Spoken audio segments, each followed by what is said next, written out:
नमस्ते। आज हम सत्संग के बारे में कुछ शेयर करते हैं। तो सत्संग मतलब क्या? तो सत्संग मतलब सत्य का संग। और सत्य क्या है? ये क्षण। और दूसरा मतलब है हम सुसंगत, मतलब अच्छी संगत। अच्छी संगत में लोग मिलके कुछ ज्ञान की बातें करते हैं, ध्यान करते हैं, गान करते हैं, तो उसको कहते हैं सत्संग। तो सत्संग वैसे 3 प्रकार के होते हैं: ज्ञान सत्संग, ध्यान सत्संग और गान सत्संग। अब ध्यान सत्संग में क्या होता है?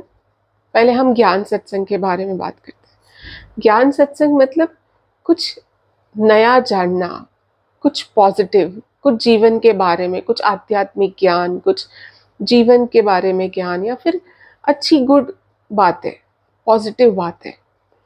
तो जब हम ज्ञान सत्संग करते हैं तब भी हमारे अंदर एक ऊर्जा उत्पन्न होती है, पॉजिटिविटी आती है, हमारे अंदर एक सकारात्मक ऊर्जा उत्पन्न होती है। पर ज्ञान सत्संग के अंदर क्या होता है? जैसे कोई ज्ञान की बातें कर रहा है और हम सब ज्ञान की बातें सुन रहे हैं, तो हम सब लोग अलग अलग तरह से हम सुनेंगे। अपने अपनी बुद्धि के हिसाब से सब लोग वही ज्ञान को अलग अलग तरह से लेंगे।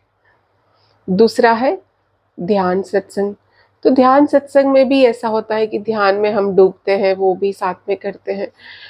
और ध्यान सत्संग में भी सबके एक्सपीरियंस अलग अलग होते हैं, सबके अनुभव अलग अलग होते हैं ध्यान सत्संग में। और तीसरा है गान सत्संग, उसको हम भजन कीर्तन बोलते हैं। तब उसमें यह है, बहुत सुंदर बात है कि जब हम गान सत्संग करते हैं तब एक ही ईश्वर का नाम हम 10, 15, 20, 25 जितने भी लोग हैं सब साथ में मिलके, जैसे हम कृष्ण का नाम लिया तो हम सब लोग ने कृष्ण की नाम लेके सब साथ में चैंट करते हैं, साथ में भजन करते हैं, साथ में ये, तो सबके मन जुड़ जाते हैं।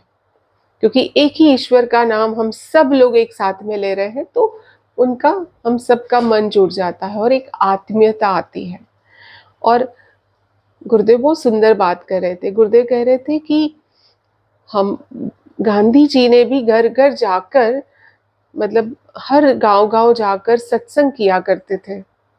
हर रोज सत्संग किया करते थे, और सत्संग से जो ऊर्जा मिलती थी, और सत्संग से जो एक एकता होती थी, आत्मीयता होती थी, और फिर हमारे अंदर वो देश में लड़ने की, देश की आज़ादी के लिए लड़ने की भी हिम्मत आती थी, क्योंकि सबके मन एक हो गए थे, सब जुड़ गए थे।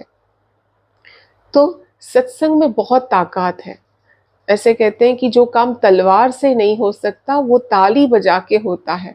और ताली बजा के कीर्तन कराओ, गुरुदेव कहते हैं ताली बजा के कीर्तन कराओ सबको, है ना। तो ध्यान सत्संग, ज्ञान सत्संग, गान सत्संग, और ये तीनों सत्संग हम आर्ट ऑफ लिविंग में करते हैं, जहाँ पे 1 घंटे का सत्संग होता है, जिसमें हम 40 मिनट ऐसे हम भजन कीर्तन करते हैं, 10-15 मिनट ज्ञान की बातें करते हैं, 10-15 मिनट हम ध्यान करते हैं। और वो 1 घंटा या 1.5 घंटा जो भी हम एक्सपीरियंस करते हैं, वो एनर्जी इतनी अच्छी होती है कि वो एनर्जी पूरे वीक, एक वीक पूरा दिन चलती है। इतनी ज़्यादा ऊर्जा हमें मिलती है इस ज्ञान सत्संग, ध्यान सत्संग और गान सत्संग से।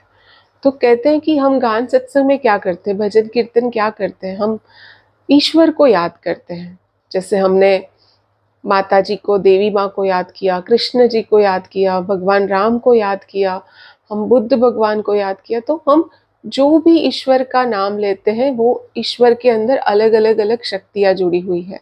जैसे देवी को याद करते तो हमारे अंदर एक शक्ति आती है, हम कृष्ण को याद करते तो एक मस्ती आती है, एक बुद्ध को याद करते तो करुणा आती है।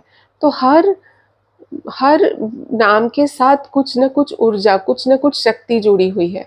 और वही ईश्वर का नाम अगर हम ले रहे हैं तो हमारे अंदर भी वो ऊर्जा उत्पन्न होती है। जैसे हम जय श्री कृष्ण या जय गुरुदेव या फिर जय श्री राम बोलने से उनकी तो जय ऑलरेडी है, उनको कोई फर्क नहीं पड़ने वाला हम जय श्री कृष्ण बोले, जय श्री राम बोले, जय, पर वो जो बोलने से जो ऊर्जा उत्पन्न होती है हमारे अंदर वो गुण खिलने लगते हैं। अगर आपने, शायद पता होगा, आपने देखा होगा कि वो स्टोरी सुनी होगी कि कैटरपिलर वाली, जो एक कैटरपिलर होता है जो फ्लावर्स पे बैठता है, और उसको जो मक्खी होती है, जो ऐसे भंवरी होती है, उसको क्या हिंदी में बोलते हैं मुझे नहीं पता, वो उसको ले जाती है और वो जो मिट्टी का घर बनाते हैं उसके अंदर डालती है और फिर उसको डंक मारती है। तो ऐसे कहते हैं कि वो जो कैटरपिलर होती है वो हमेशा भंवरे के बारे में या भंवरी के बारे में चिंतन करती रहती है, तो जिसकी वजह से उसको भी पंख आने लगते हैं। तो जिसके बारे में हम सोचते हैं वैसे ही हम बनने लगते हैं। तो क्यों ना हम ईश्वर को याद करें जिसने इतने अच्छे अच्छे काम किए, इतने जो हमारे जीवन में या फिर धर्म की स्थापना हुई, या फिर जो भी हम कृष्ण को याद करते तो कृष्ण की लीला को याद करते, राम लीला याद करते। तो हम ऐसे लोगों को क्यों याद ना करें कि जिसके अंदर हमारे वैसे ही गुण हमारे अंदर भी आने लग जाए। और सत्संग से हमारे अंदर तो वो ऊर्जा बनती है, पर पूरे ब्रह्मांड में हम इतने सारे पॉजिटिव वाइब्रेशन, पॉजिटिव वर्ड्स भेज रहे हैं जो हम कल्पना भी नहीं कर सकते कि वो गुण फिर के फिर वहां पर पूरे ब्रह्मांड को वो शक्ति दे रहा है। तो जैसे हम कहते हैं कि सूक्ष्म जगत में हम, जैसे स्थूल जगत तो दिख रहा है हम सबको, है ना, शरीर, घर, बिल्डिंग्स, ये वो सब कुछ दिख रहा है, पर जो सूक्ष्म जगत है वो सूक्ष्म जगत पर उसकी इम्पैक्ट बहुत बहुत बहुत पावरफुल है। इसीलिए हर रोज सत्संग करना चाहिए। अगर हर रोज नहीं कर पा रहे हैं तो एटलीस्ट हफ्ते में एक बार हमें सत्संग करना चाहिए। अगर आप बाहर नहीं जा रहे हो तो यूट्यूब पे भी गुरुदेव के कितने सारे लाइव सत्संग आते हैं, या फिर टीवी में नहीं तो एटलीस्ट घर पे 3-4 लोग मिलके, या फिर अपने अकेले अपने आप के साथ भी 5-7 भजन कर लिया, ईश्वर को याद कर लिया, ध्यान कर लिया, कुछ ज्ञान की एक बुक्स पढ़ ली, तो वो हो गया ज्ञान ध्यान ज्ञान का सत्संग।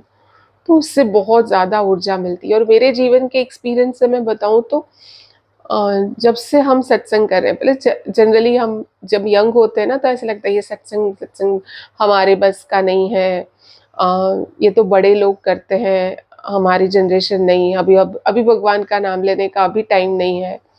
पर एक्चुअली नहीं है। और हम आपको बताएं, जो अभी तो हम देख रहे हैं कि बहुत ज़्यादा यंगस्टर्स, बहुत ज़्यादा यूथ सत्संग में जुड़ रहे हैं, कीर्तन में जुड़ रहे हैं ना। और कीर्तन का मतलब ही यही है। कीर्तन का मतलब क्या है? कण कण से गाना। गुरुदेव कहते हैं कीर्तन का मतलब यही है कि कण कण से याद करना। तो जैसे अभी मेरा नाम कविता है, तो कोई मुझे बाहर से आवाज लगाएगा कविता, तो मैं उनकी तरफ देखूंगी। उसी तरह से यहाँ पर वो जो एनर्जीज है, ऊर्जा है, हम कृष्ण को बोलेंगे कृष्ण कृष्ण राधे कृष्ण, कृष्ण कृष्ण राधे राधे, तो कृष्ण हमारी तरफ देखेंगे, है ना। हम सीताराम सीताराम सीताराम सीताराम, तो वो जो ऊर्जा है वो हमारी तरफ अट्रैक्ट होंगी। तो इतना सुंदर ये सत्संग बनाया है हमारे पूर्वजों ने, हमारे ऋषियों ने, हमारे इतना सुंदर ये है कि हम ईश्वर को याद करते करते, उसके प्रति कृतज्ञ होते होते, ग्रेटफुल होते होते हम उसको इतना प्रेम से याद करते हैं, तो वो एनर्जी हमें फील होने लगती है, वो ऊर्जा हमें फील होने लगती है।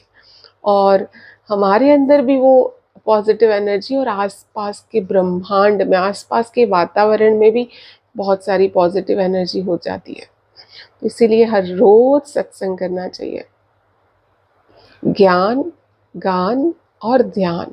गुरुदेव के हर सत्संग के अंदर 1-1.5-2 घंटे का सत्संग रहेगा, पर उसमें यही रहेगा, ज़्यादा हम कीर्तन करते हैं, 10-15-20 मिनट बातें करते हैं, 10-20 मिनट हम ध्यान करते हैं, और बहुत सुंदर एक्सपीरियंस करते हैं। तो हमारी वो चेतना के अंदर, हमारी जो कॉन्शियसनेस है, उसके अंदर भी बहुत ज़्यादा इम्पैक्ट होता है उसका।